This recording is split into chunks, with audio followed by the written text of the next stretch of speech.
Welcome back to Adams Field, where the Indianapolis Greyhounds on the final play of the game with a 30-yard field goal beat the Wayne State Warriors 31-28 in the home opener here in Midtown Detroit.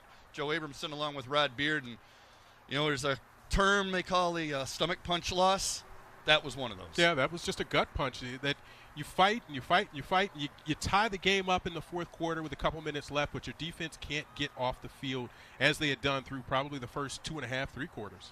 Kind of game where the Warriors took a lead and you started to think they may pull away. And the next thing you know, Indy ties it, takes lead, and you think they may pull away. Nobody ever did that. But then they just kept responding to each other, and at the end of the day, the guy who had the ball last won the game. Yeah, and it was never more than a 7-point advantage either way, so it's just a back and forth and back and forth. But it's just a case of being able to execute. Your defense could not make that play on the last drive or even the one before it. Indianapolis scored a field goal and a touchdown on their last 2 possessions. They come out with the win. I'll tell you what, it was the first possession of the game that seemed to set the tone for their offense. Take a look at those first half highlights. Yeah, first half it's just right out of the box. Indianapolis just comes right out and drives down the field. 5 plays of 10 yards or more. They cap it off here with the touchdown by Tyree Lee.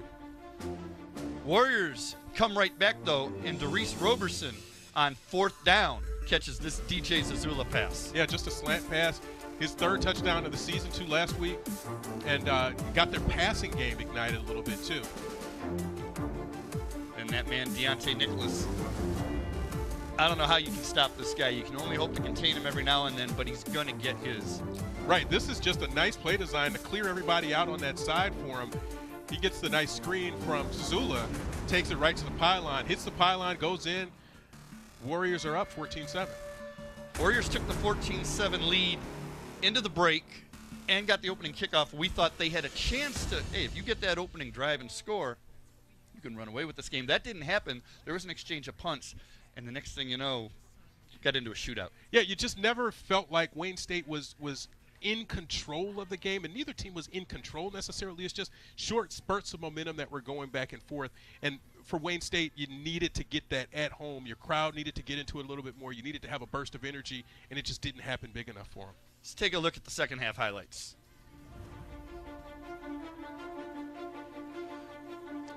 Remember, right here, this deflection, the interception, that sets up Jake Perica. Yeah, and I think that just changed the tenor and the momentum of the game, and Wayne State had it. They had started deep in their own territory, but this is the one where Perica is able to get in the end zone. That's their first 3rd down conversion of the game, and then you come back with McKellar. Yeah, and another short drive for him to be able to jump into the lead now, but Wayne State had an answer. And then that 3rd running back, Demetrius Stinson. How about this? Just owning these guys. Yeah, that gave them life. His running in that drive where Wayne State hadn't been able to break that big run, these 3 in sequence, and the 3rd one here is where he gets into the end zone. It gave them a little bit of life and a little bit of belief that they could win this game. You know, we call Romello the Beast. That was beast-like.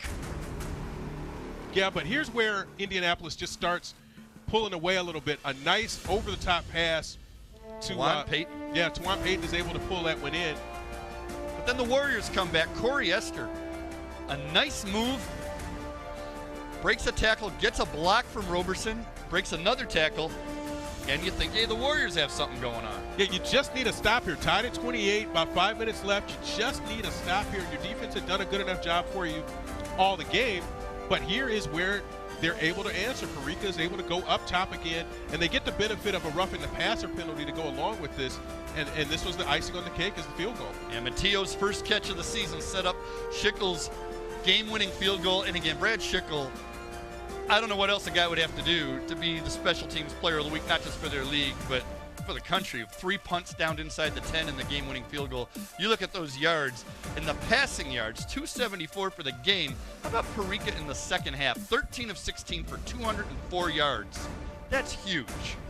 Right, and you look at the 3rd down conversions there, 10 of 16, but the one number there, the turnover, I think is really what gave Indianapolis that belief of, hey, we're down 14-7, we get this turnover now, and now we can flip this game right back around, and that turned the tables for them. Well, we saw Tony with Coach Winters afterwards, and you can tell, hey, that's a disappointed coach. They're up against it. They had some injuries that affected this game. They had them coming in, and then it got worse. But yeah, he's like he said, he's disappointed. He's not discouraged. You know that, hey, you deal with the old 24-hour rule. You come back. You get ready for next week. We'll have that for you right here on CN 900 at 6 o'clock.